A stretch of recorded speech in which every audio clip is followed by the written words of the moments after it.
Welcome to Pets in Paradise TV. Here's what's coming up in the next half hour. It's always heartwarming when a tragic story has a happy ending, especially about a family pet. We'll hear all about a dog named Kumo and how a backyard accident sent his family into a tailspin. He caught his feet in the grass and it twisted his back, and all I heard was a yelp. Some cats, when you pick them up, turn into a wild, frantic, writhing mass of fur and claws. But not this cat. This one does just the opposite. We'll meet the Ragdoll cat. Will a guinea pig say cheese? Not sure about that. But in a moment, we'll meet a pet photographer who shoots everything from dogs in hula skirts to rockstar rodents. Guinea pigs and punk, I like it because, it shows his personality. It's all ahead on Pets in Paradise TV.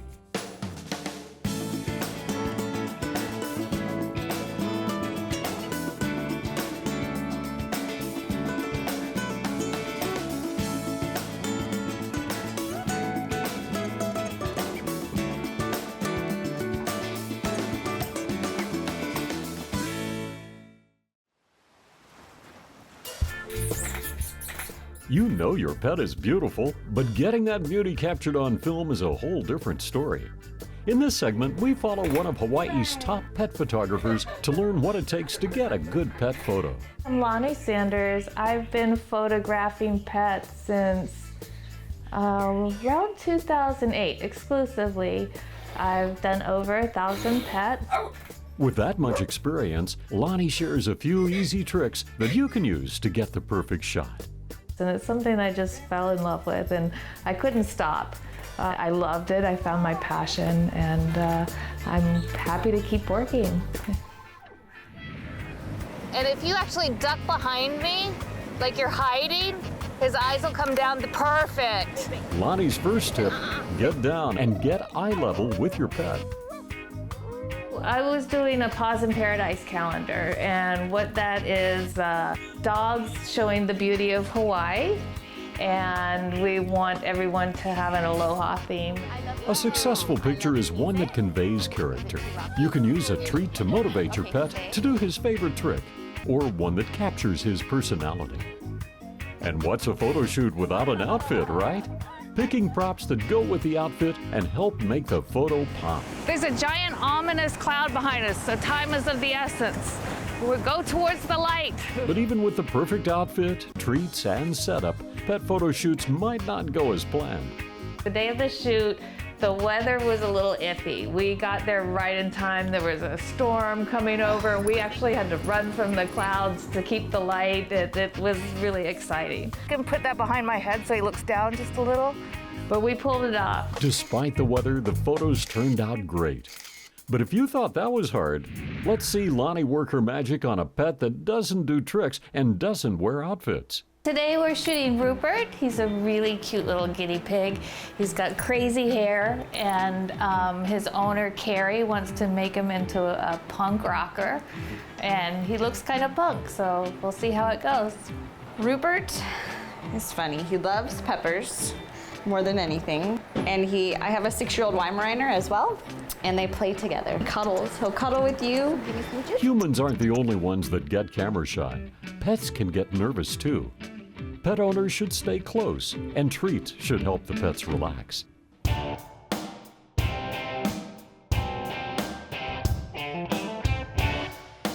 Just put his front legs up on the guitar.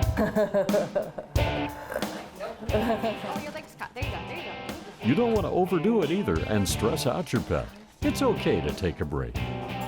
Guinea pigs and punk, I like it because, it shows his personality. Rupert's a rebel. His hair is kind of rebellious, so I think it'll fit his personality. You're such a rocker, Rupert. I'm actually rocking Rupert. While Rupert's not really one for poses, a few playful props can help give him the appearance of a bona fide rock star. Guinea pigs are a little difficult to kind of get them to look into the camera. I can't really predict their body language as easy as I can a dog. You just kind of hope for the best, and hopefully Carrie's got a good relationship with Rupert and can help guide him. But usually they don't run around too much, but hopefully he won't run away. Out of the 10 breeds, Rupert is a silky. We got it before it fell. I got Rupert through Petco. He is a little bit special needs, and I knew that when I got him because he has a prolapsed penis, so his hair grows around it, so it'll swell really big, so I get to manscape him about every other day. Great shot, Rupert! Good job, Rupert. I mean,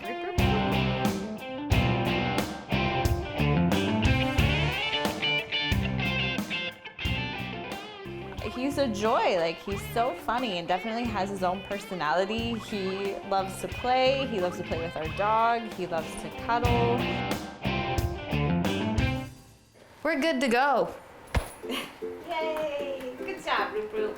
You did so good, Rupert. I think Rupert's gonna have a future in modeling. Other than that, he's gonna get to travel probably the world a little bit. And he likes to give smooches. But I don't know if he'll give me any, but no, okay. He's had a traumatic day. Go ahead and sit on the floor right in the middle of that. No, not too far back towards the back. Oh, yeah. We saw Carrie actually did a little modeling herself, so she looks very photogenic to me, and we're just gonna do a quick little portrait of her and Rupert together. I'm gonna put him up on top of your head, and we'll just have you go. Look up. Yeah. Okay, so let me balance him up there, and if you feel him falling off you. I'm hoping he doesn't pee on me. He'll probably make poop, but When taking photos of your own, look for opportunities to try something new, experiment, and don't be afraid to get in front of the camera yourself. Okay. good job, buddy. Thank you. And that's a wrap. Whether you're looking to capture your pet as a rock star or the ambassador of Aloha, what you really need to know is patience is the key to getting the photos you want.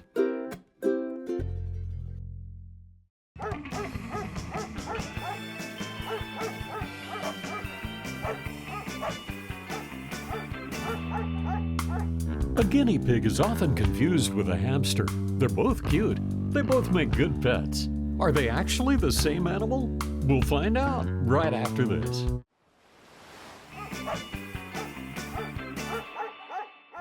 Guinea pigs and hamsters are both rodents, but they're different species of rodents, and although they look similar and are both common household pets, they have their differences. First of all, guinea pigs are much bigger than hamsters, which are much smaller and tend to be escape artists. Hamsters are also nocturnal and often make a lot of racket in their cage at night, whereas guinea pigs sleep at the same time you do. Hamsters carry food in cheek pouches. Guinea pigs do not. What they do have in common is that they like to be cuddled, although they're not as relaxed when you pick them up as our next guest. Today, it's all about the Ragdoll cat.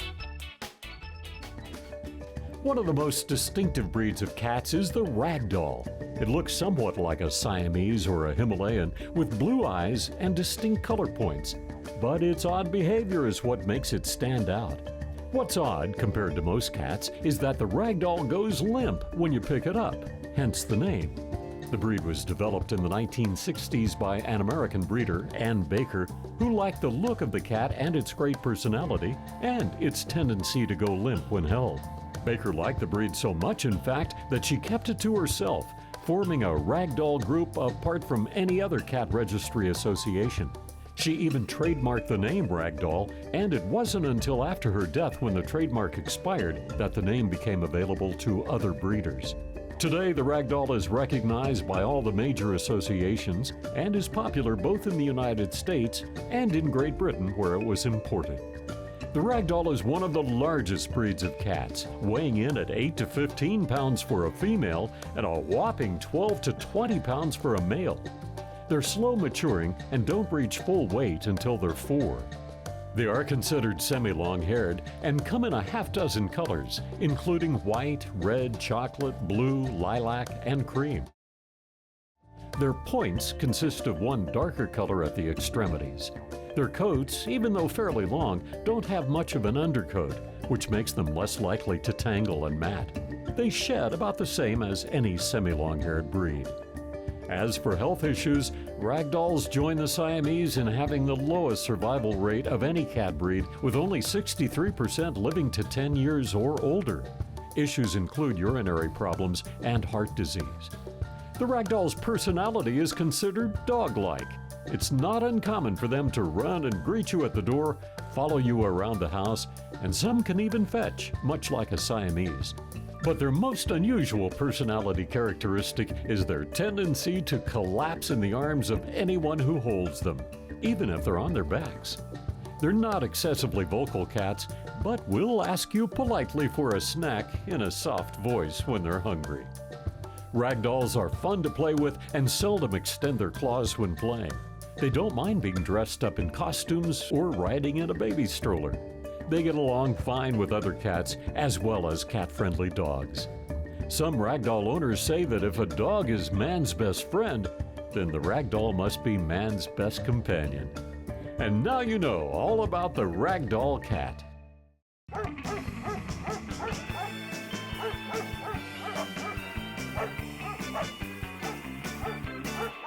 Although Ragdoll cats are big, they're not the biggest breed of cats. Do you know what the biggest breed is and how much they weigh? We'll find out right after this.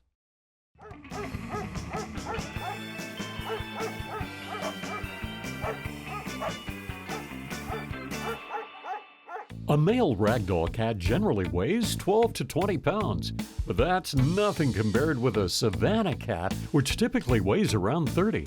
A Savannah is a cross between a domestic cat and a wild African cat, which gives it its size. Of purely domestic cats, the Maine Coon is considered the biggest, with males generally weighing in at 25 pounds when fully grown. But when it comes to big cats or dogs as pets, the love of an owner can really make a difference in times of tragedy, as we find out next.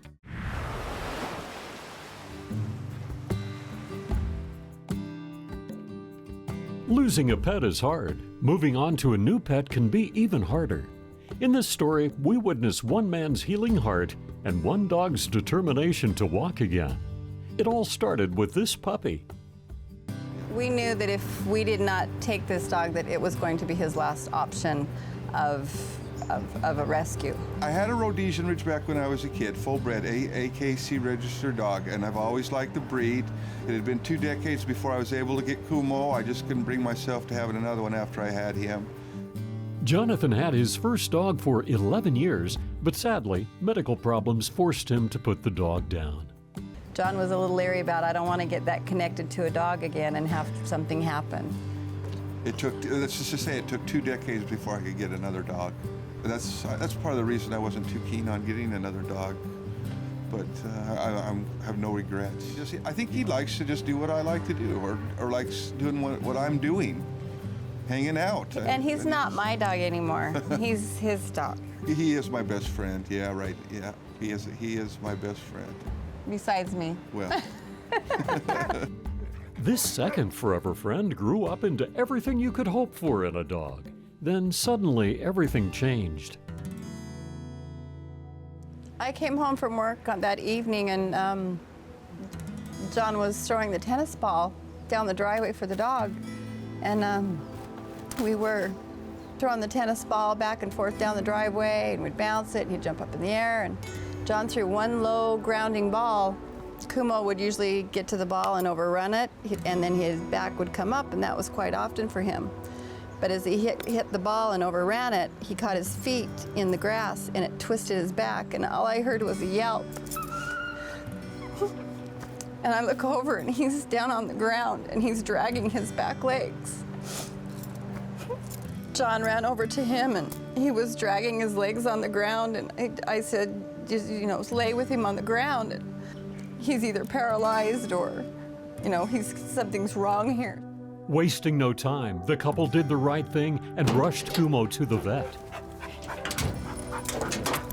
And I'm on the phone all the way, calling VCA, telling him we have a dog that's got either a bad back injury, he cannot move his back legs, and my husband's in the back of the truck with the dog, and we're on our way. Can you have somebody waiting for us? Once they got to the vet, the test started. Kumo Bowers was presented to us at about 6 o'clock in the evening. His chief complaint was that he was running around playing ball, suddenly became paralyzed in his hind legs. We're like, please don't let anything happen to this dog. Kumo's injury left him in bad shape, unable to move his back legs and facing an uncertain future. Kumo's owners were left with a tough decision, and in a moment we'll find out how they dealt with Kumo's future.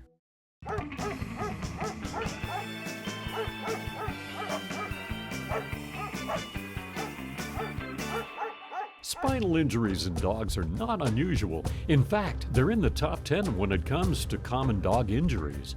What are the top 3 injuries? We'll find out right after this.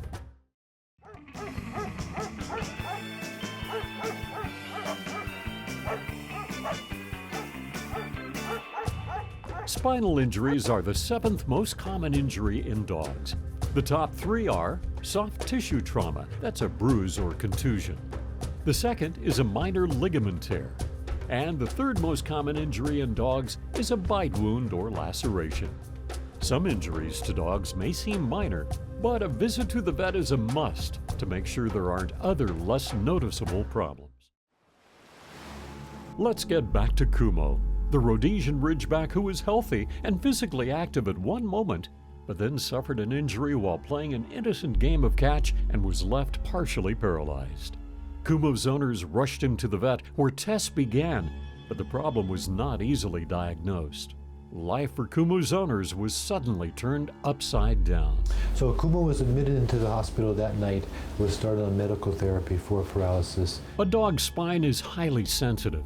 Many times injuries to the spine leave the dog paralyzed. But was that the case with Kumo? I'm thinking the worst. I always think the worst, but I was just thinking this is terrible. There's just no way. We have a choice for our diagnoses is either a herniated disc causing his paralysis, or he may have suffered a blood clot to that portion of his spinal cord causing the paralysis. Trying to find out what was wrong with Kumo was no easy task.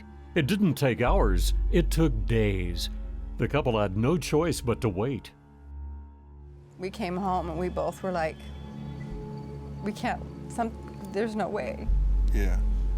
I went back in Monday. We actually both went in. I took you in on my way to work. Yeah, he took me in on the way to work. And I actually stayed and I crawled in the kennel with him. Hit my head by his head, and I actually just laid basically in the kennel with him for probably another 2 or 3 hours at least. Yeah. Until they said, you just need to give him some time to rest, and you need to go home and get some rest yourself. After all that, the vet came back with nothing. There was nothing he could do for Kumo. So he returned home, unable to use his back legs. The couple had to care for him constantly. A day in the life of this dog was we would have to get up in the morning and we would have to bath him, wet him down. He's a 70-pound dog. He was eating and drinking fine. What goes in's got to come out. So we were doing a load of laundry every night. And during these times, of course, you think, we can't go on like this for the dog's sake. And it brought back the decision I had to make 20 somewhat years ago about putting a dog down. And it was terrible. Those were terrible times, yeah. But things always seem darkest before the dawn, and Kumo himself would reveal that. And then one day I came home from work, and Kumo was actually standing up in his containment, and I was just overjoyed. I knew at that point that we actually had hope, and that we could make a life for the dog. We'll never know what happened to Kumo, how exactly he got hurt, or how he was able to get back on his feet again. But his story shows that dogs are fighters, they're resilient, and lots of love and lots of patience can help. This is a miracle that this dog has progressed from where he was to where he is today. The vet told us a lot of people at this point would not invest the time or the money into this, and they would have just put their dog down. But I was not going to give that up. hope. And for anybody who has a dog who had been through this, just give it time. Just give it time. There's no guarantees. There's no guarantees, but you have to at least try and know that you've done everything you can. And you don't want to try and give it all you can. Look in their eye and they'll tell you whether they're going to be able to make it or not. In this case, Kumo made it and is thriving. A testament that faith, love, and patience do work.